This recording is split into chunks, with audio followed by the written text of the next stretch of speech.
An unresolved issue becomes a crisis.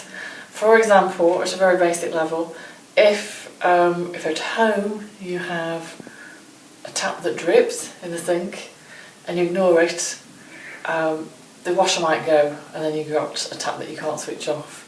So the same can happen in business. Often if you identify an issue when it is an issue, then you can prevent it escalating and becoming a crisis.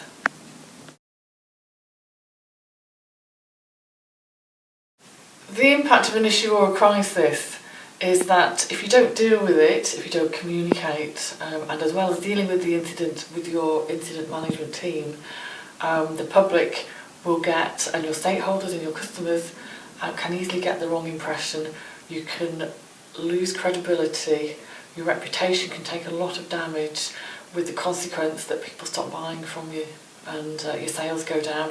What might that mean for your business in the long term?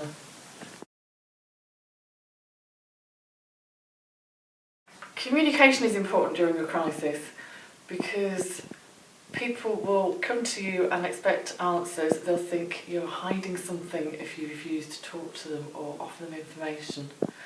The media won't not write about your incident. If there's a fire raging in your factory, it will just look to third parties to comment and make suggestions and assumptions to fill the void that you are creating by not engaging with them.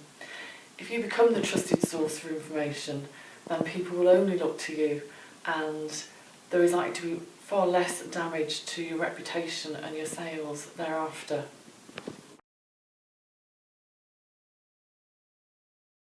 During a crisis, it's important that you communicate with employees, shareholders, customers, and wider stakeholders, whether that be the general public, if they buy your products that are now being recalled from the shelves, and also politicians and other key influencers who may be approached by third parties, for example by the media, for comments about your incident or your crisis.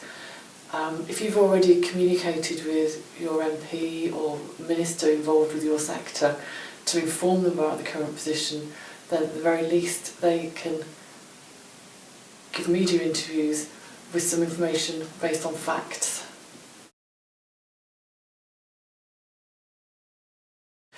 It's possible to prepare communications for a crisis before it's actually happened. As part of your site or your business incident and crisis planning overall, as well as having your IT people and your operational people prepare for what their role should be, you should write in a comms section to that plan.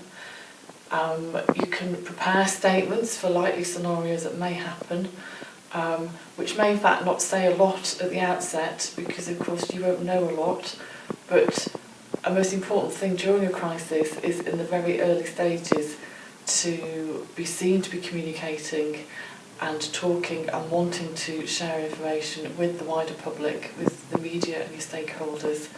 Therefore, the act of putting out a short statement which says something like, even we don't really know what caused it, we're at the scene and we're looking into it and we'll give out more information as soon as we have it, that can be sufficient.